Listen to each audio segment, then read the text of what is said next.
Ownership takes a lot of heat for not spending on free agents, but actually the anger should be toward not spending to keep the talent the team already has.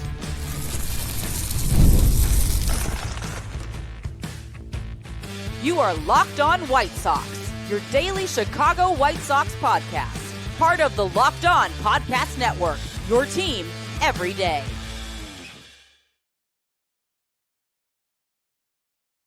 Hello, I'm your host, Todd Welter, a lifelong Sox fan. I've been podcasting here for over a year and a half and covering the team well before then. And also I've covered Major League Baseball for outlets such as the Associated Press. And thanks for making Locked On White Sox your first listen every day, part of the Locked On Podcast Network, your team every day. Well, the White Sox have never given out a $100 million deal, the going rate for premium talent. Heck, they've never signed a player to over an $80 million deal. And I want to discuss the real reason to actually be upset with that. Then let's discuss the White Sox not having any Gold Glove finalists. And if it's possible, they'll have at least one player become a finalist next season. And finally, I got a guest coming on tomorrow's show, so I'm moving up the fan poll segment to today. Today's episode is brought to you by FanDuel. Right now, new customers can bet just $5. And if your bet wins, you'll get $300 in bonus bets to use across the app. Download the app today.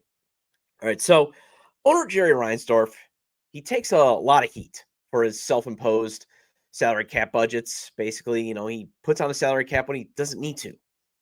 And he is one of just two owners still yet to give out a $100 million contract. The going rate for premium talent. Heck, he should get heat for still not giving out an $80 to $90 million contract. That's the going rate for decent talent. Because think about it, the richest free agent contract in team history is still the $78 million deal given out to Andrew Benintendi.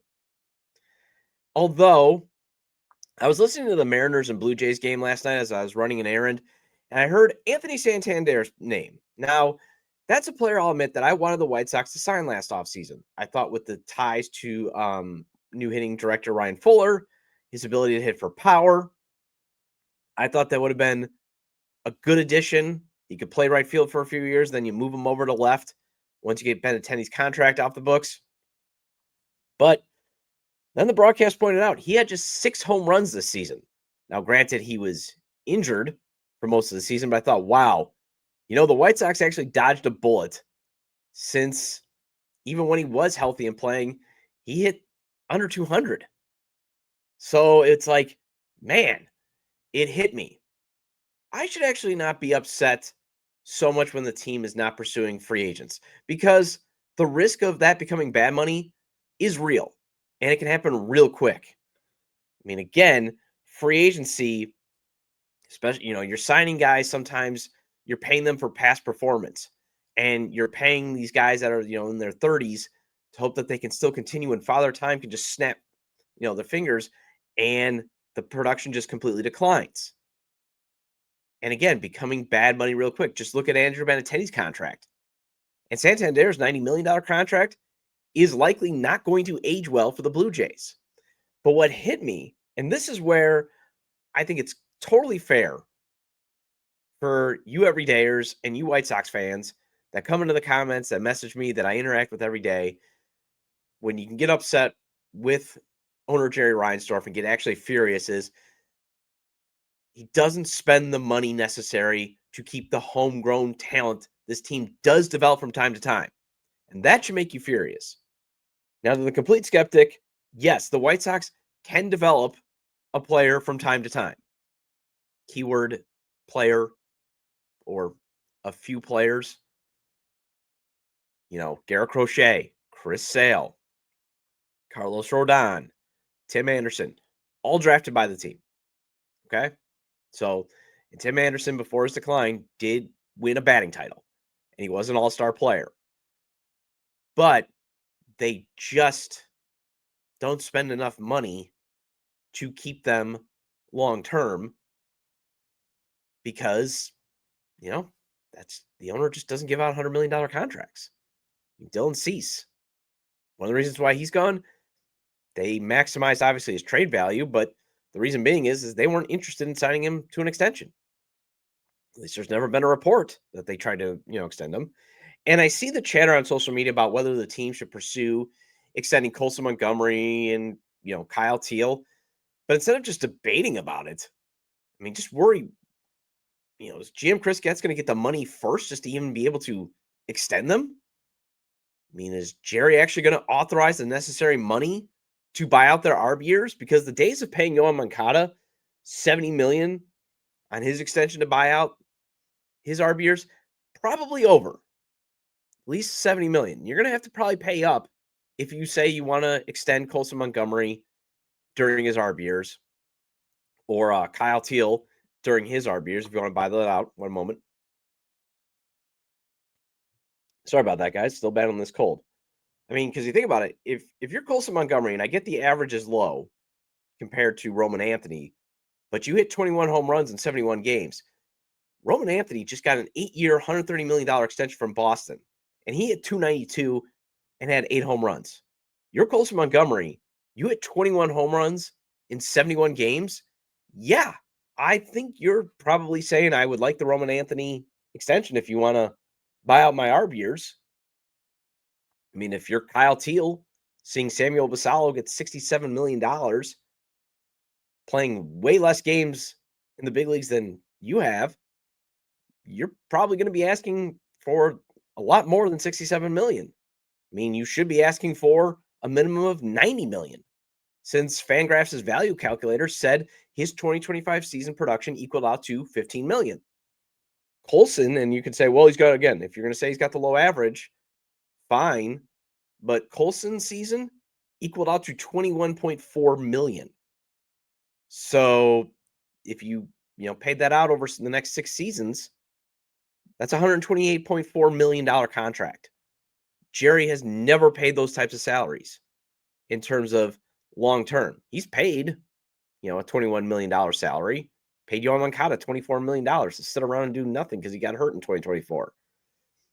They're going to pay Luis Robert Jr. $20 million. But the problem is they only pay it for like a season. Sometimes you got to, especially the talent that you develop, especially when they're in their prime years, you got to pay that price during their peak performance years, and they won't do it. I mean, one of the reasons we have Kyle Teel on the south side is because the team could not even come close to getting an extension with Garrett Crochet. I mean, remember last July, the White Sox, July 2024, the White Sox briefly engaged in talks with the pitcher's camp to get an extension, and they got nowhere. And you can see why they probably got nowhere when, he finally got a $170 million extension from the Boston Red Sox. Because, again, this owner just won't pay for pitching. So that's why it's easy to have some skepticism about this current rebuild working out. Because in some parts, you can be skeptical that it won't work out because the organization will once again bargain bin shop for players they think will complete the rebuild and put them over the top.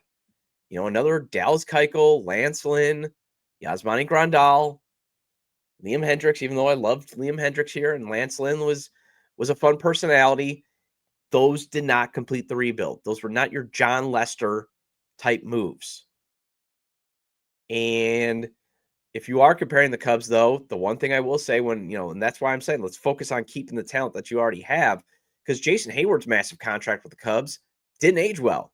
I mean, think about it. His biggest contribution to that 2016 World Series was a rain delay speech.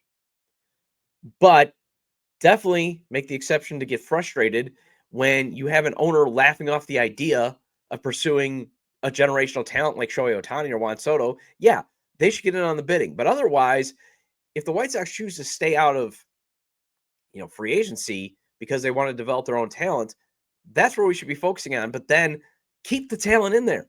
Pay the money that it takes to keep them. And that's the real reason you should be skeptical, is if this core does turn out to be winners. Will Jerry authorize the money over the next 3 years that he still is the owner to lock up some of these core guys who have emerged? Although, preface, so long as wanting to be great and winning is the player's motivation. Because if it's just money, then play the ARB game to avoid, your Yohan Moncada and Eloy Jimenez situations. But right now, it's hard to trust that he's going to. Well, the White Sox 3-year streak of having a Gold Glove finalist was snapped yesterday. Let's discuss if they can start a new streak next year, and that is coming up after the break.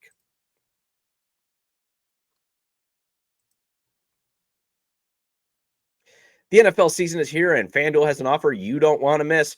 Right now, new customers can bet just $5 and get $300 in bonus bets if you win. That's right. Pick a bet, put down $5, and if it hits, you'll unlock $300 in bonus bets to use across the app. FanDuel gives you so many ways to play. You can build parlays. You can try the player props. You can even follow the live lines during the game. FanDuel makes watching football even more exciting when you've got a little something riding on the action. And I've always been saying FanDuel's traditional money lines, the over-under, and spreads, they are fun to play. But if you want to win big money or at least double or triple your cash, play the parlays, the props, or the futures. For example, tonight's Pittsburgh at Cincinnati game, FanDuel is offering a same-game parlay of DK Metcalf, Jamar Chase, T. Higgins, and Jalen Warren, all scoring an anytime touchdown. That is going off at plus 37.68 the last time I checked. So say you put $10 on that and it somehow hits. You can win $376.68. So what are you waiting for? Visit FanDuel.com to download the FanDuel app today and get started.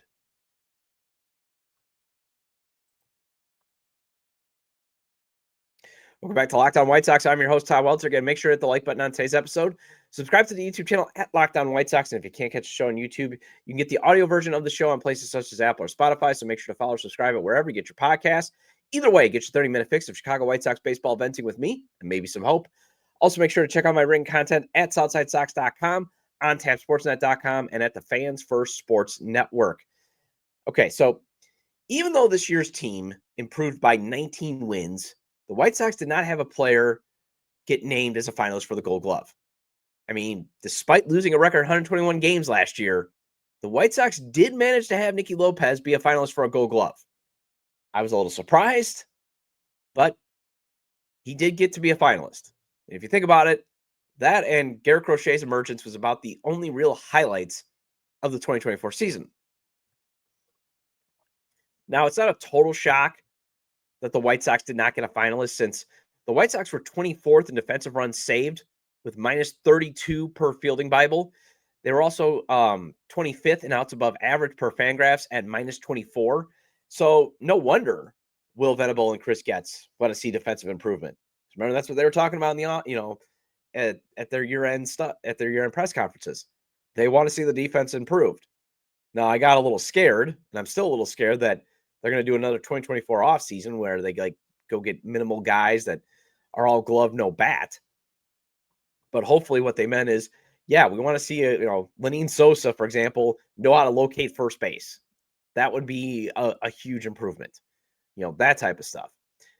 But I do think the White Sox could eventually get some guys to be consistently finalists for the Gold Glove. I think that's possible as they move forward. I mean, Colson Montgomery, he's not only blown away the expectations that he can defensively field that position, but he put up 8 defensive runs saved in 71 games and 6 outs above average.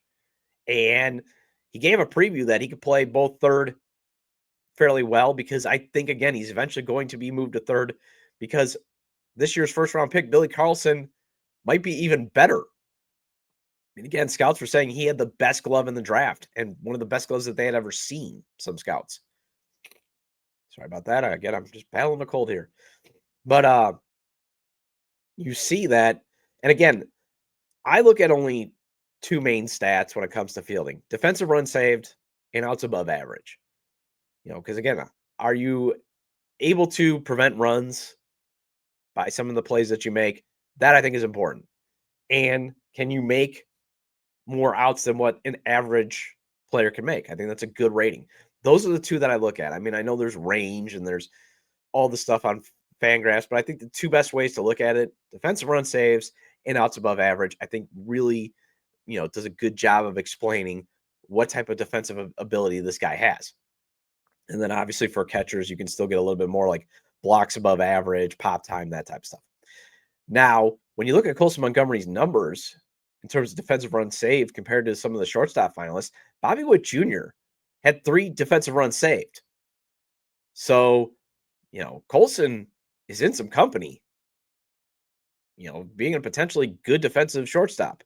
Although Witt Jr. had 25 outs above average. So obviously Colson's got to improve in the outs above average. And he's got some ways to go, but maybe, with those Corey Seager comps at the plate, maybe he can also match him in the field, because Seager was a finalist, and eventually Father Time's going to catch up to Corey Seager. I don't see, though, Chase Meidroth ever winning one, as, his range is limited, even at second base. I think if you position him correctly, he can make some plays. Shortstop, again, he's a break glass in case of emergency shortstop. I think that's been proven because there's just some balls he's not athletically able to get to. And that's one of the things that I actually like about Colson Montgomery with his size. He's got the length to maybe get to some balls that other shortstops might not ever be able to get to. I think if they ever call up William Bergolla, depending on where they play him, I think he's also got the potential to win a Gold Glove. Maybe Miguel Vargas can take Carlos Santana's place as a regular finalist if the team decides to commit him to first base. As I've liked how Vargas's potential, to play first base. I really like his potential there. I do think there is a potential where he can play a decent first base. I know there's going to be some skeptics, but I point to one of the crucial plays he made in that Toronto series in Toronto, where he just showed impressive instincts. He kind of goes in and then realizes, okay, the ball might come back, down the line. So he kind of positions himself just correct to be able to pivot back and make that, a huge run-saving grab in a big victory against a team that is now in the ALCS. And he was 4 defensive run saves at first base this year and 1 outs above average. Luis Robert Jr., if he could ever stay healthy, and if the team doesn't trade him, obviously, by the deadline next year, he's always a potential candidate to win a Gold Glove in center field. But again, key word, can he stay healthy? I think bench coach Walker McKinnon is really going to have to work with catchers Edgar Quero and Kyle Teel for them to get a Gold Glove at catcher. But, it's a possibility. Although, again, McKinnon's really good at kind of getting catchers better at framing. So that I would say is, I don't know if Teal or Quero could ever win at catcher, but maybe using Teal's athleticism and moving him to left could pick up a finalist nomination someday. I mean, Tyler Soderstrom went from catcher to first base to left field in a midseason move, and he's a finalist there. And the thing is, I see these metrics that the White Sox have kind of being down, the outs above average and defensive runs saved. And when I see that, I keep thinking, man, the White Sox need to get a director of fielding. I mean, Mike Shildt, he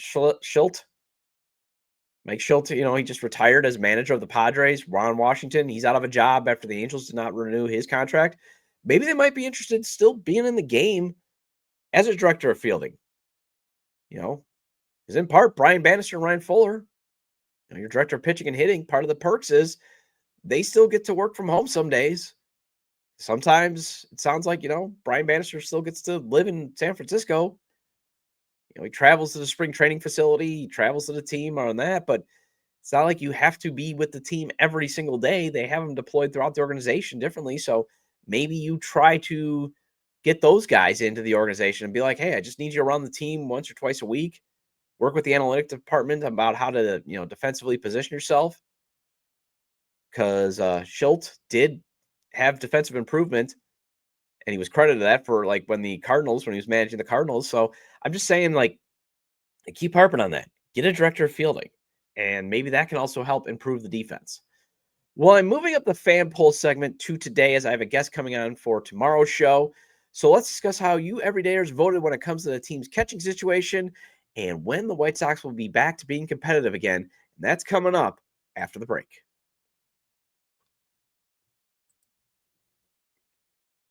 This episode is brought to you by Prize Picks. Every day we make decisions, but on Prize Picks, being right can actually get you paid.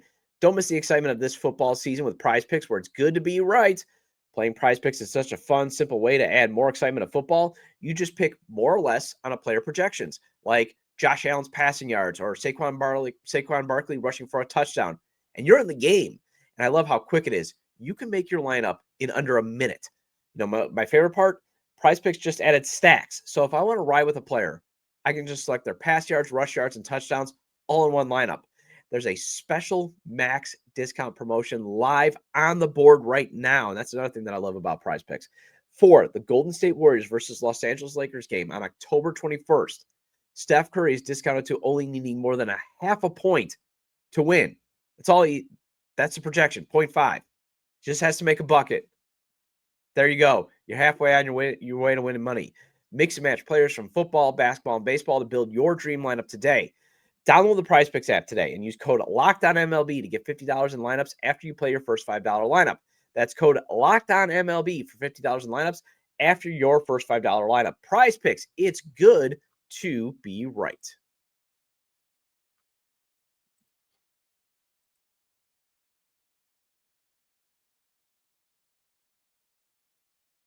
Welcome back to Locked On White Sox. I'm your host, Todd Welter. Again, shout out to all the everydayers. I appreciate your loyalty. Please hit the like button on today's episode.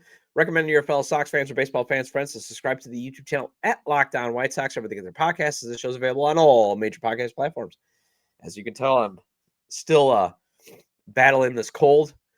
Hopefully, get recuperated for the weekend, as I'm supposed to be heading down to Johnsburg. My mom turns 80 today, so happy birthday, Mom, if you're listening.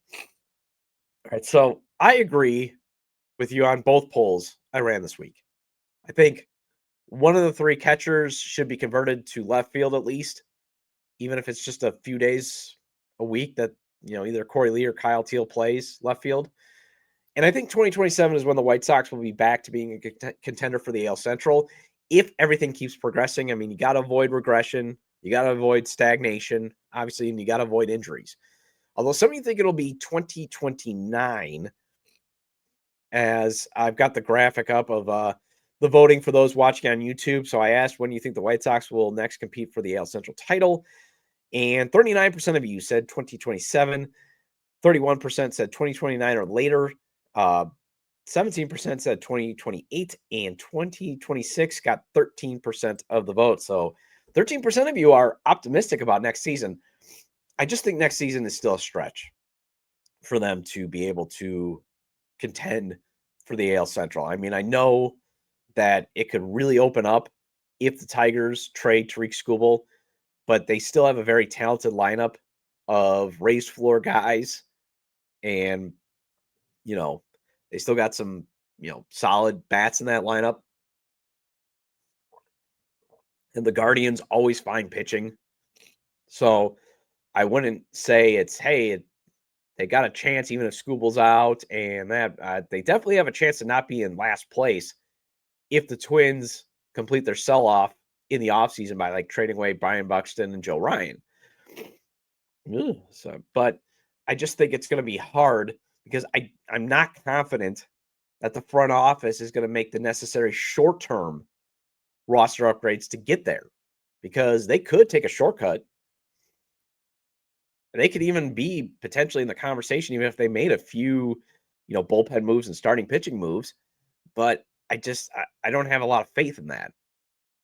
I still think they're going to lean on the internal improvement, keeping paths open for some of these prospects that they have that are, have high floors, because they need, like I said, they need raised floor players, but they also need superstar players in this rebuild. And some of the guys that are on their way, Braden Montgomery, Noah Schultz, Hagen Smith, have superstar talent.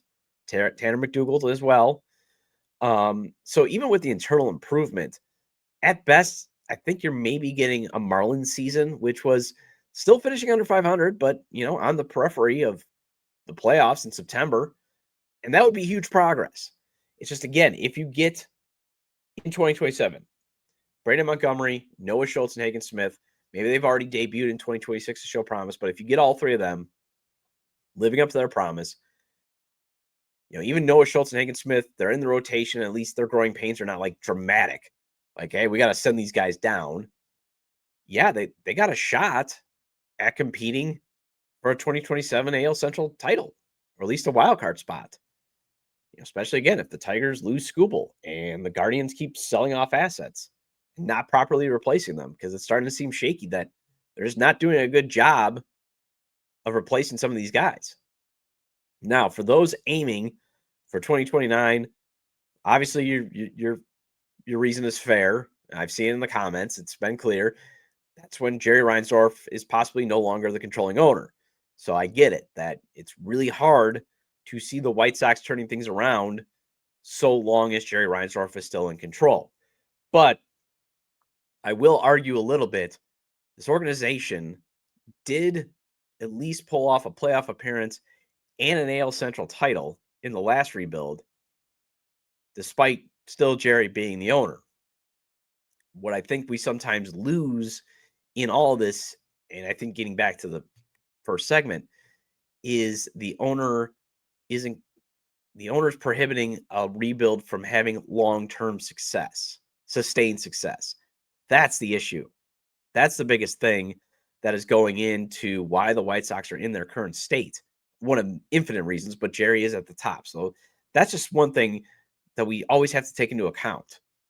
He just does just enough. But I get where everybody's coming from. All right, in terms of what to do with your 3 young catchers that you got, this is what you guys voted on. I asked, how should the White Sox handle the catching situation? And 57% of you said convert someone to a different position. 23% said trade one of them, and 20% said keep all 3. And I say next season, when wins and losses still are not going to matter, because now the next mission, the next objective for next season should be internal improvement of this core that you have identified, while adding, Braden Montgomery hopefully is up. Noah Schultz and Hagen Smith hopefully make it too at some point. Tanner McDougal, even Shane Murphy. I was very impressed with his interview that he had with Chuck Garfien on the White Sox Talk. You should definitely check that out. You want more internal improvement. Peyton Pallette hopefully helps the bullpen, that type of stuff. Winkelman Gonzalez a full season. Jordan Leisure, hopefully he can thrive in high leverage. I mean, because some of these, you can add some additions, but you definitely need some of these guys getting better. So that's why next season the goal should still be internal improvement and just avoid losing 100 games. But still, wins and losses are probably not going to matter next year. You just want to see, obviously, can you get into that 70 to 75 win range? I think that would be a successful season.